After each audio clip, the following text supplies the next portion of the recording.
বন্ধুরা, আজকে তোমাদের সাথে শেয়ার করব ইলিশ মাছের পাতুরি। ইলিশ মাছটা কেটে ধুয়ে ভালো করে নুন হলুদ মাখিয়ে একটু 10 মিনিটের জন্য রেস্টে রেখে দেবো। আমরা 5 জন লোক আছি, তার জন্য 5টা পিস নিয়ে নিলাম, বাকি মাছটা রেখে দিলাম ফ্রিজে। এবারে মশলার জন্য কালো সরষে, সাদা সরষে, একটু চিনে বাদাম, মগজদানা, পোস্ত, কয়েকটা কাঁচা লঙ্কা নিলাম।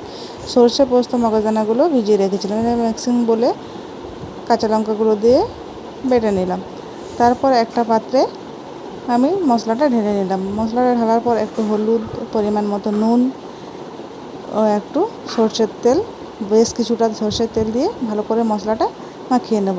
এরপর মাছগুলো দিয়ে দেবো। মাছগুলো মেখে 10 মিনিটের জন্য রেস্টে রেখে দেবো ম্যারিনেট করে। তারপর এখানে কলা পাতাগুলো কেটে রেডি করে রেখেছি। গ্যাসের চুলায় একটা তাওয়া বসিয়ে তাতে কলা পাতাগুলো এক এক করে সেঁকে নেবো, যাতে কলা পাতাগুলো নরম হয়, পাঁচটা মোড়ার সময় ভেঙে না যায়।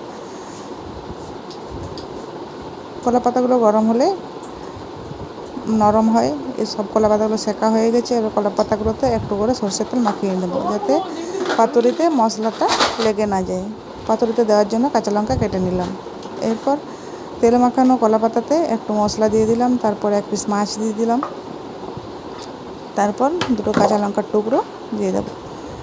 তারপর কলা পাতাটা এইভাবে দুদিক থেকে ভালোভাবে মুড়ে সেটিং করে নেব। তারপর একটা সুতো দিয়ে বেঁধে নেব। এমনভাবে বাঁধতে হবে যেন মশলাটা বেরিয়ে না যায়। হালকা হাতে বেঁধে নিলাম। সব পাতুরিগুলো এইভাবে রেডি করে নিলাম। গ্যাসের চুলায় পাত্র বসিয়ে দিচ্ছি। এখানে আমার পাতুরিগুলো রেডি। জল বসিয়ে দিয়েছি, জল ফুটে এসছে। এরপর একটা এরকম যাতে ফুটো থাকে সেরকম পাত্র নিলাম। তারপর জলের উপর বসিয়ে পাতুরিগুলো এক এক করে দিয়ে দিলাম। এখানে পাতুরিগুলো দিয়ে 20 মিনিটের জন্য ঢেকে রাখলাম। 20 মিনিট পর ঢাকা খুলে দেখলাম, দেখুন কলার পাতার কালারগুলো চেঞ্জ হয়ে গেছে, পাতুরিগুলো আমার সেদ্ধ হয়ে গেছে। গ্যাসটা বন্ধ করে কিছুক্ষণ ঠান্ডা হতে দিলাম। তারপর ঠান্ডা করার পর এই পাতুরিটা খুলে আপনাদের দেখাচ্ছি কীরকম হয়েছে। এই দেখুন রেডি। এরপর খাওয়ার পরিবেশন করে দিলাম।